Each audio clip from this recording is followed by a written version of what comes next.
Nakita ko pati mga mayayaman nagrereklamo yun pa kaya mahirap. Maraming farmers ngayon ang laki na ng utang. Kaya napipilitan silang ibenta yung lupa nila. Nako-convert into commercial industrial use. Yes, oo. So walang production. Oh, so in a way parang land grab, 'di ba? So, yun yung isa pang effect ng corruption. So, kaya ang agricultural output natin laging mababa. Ganyan, kasi wala masyadong support ang farmers natin.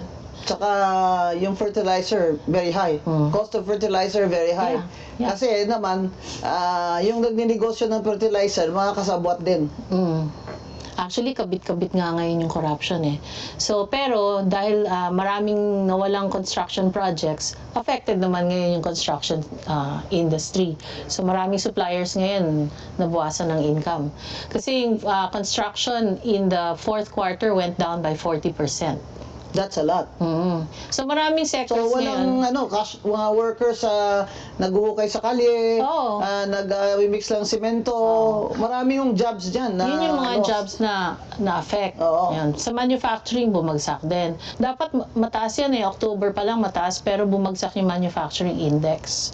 Bakit ganun? Ibig sabihin, mahina talaga yung economy, mahina ang demand. So, yung mga manufacturers, hindi sila masyadong nag-stock ng products. Kasi, baka walang bumili. That's right. So, affected rin yung mga jobs doon, di ba? Saka yung kahit po sa sa household ng pamimili, nakita ko pati mga mayayaman nagrereklamo yun pa kaya mahirap.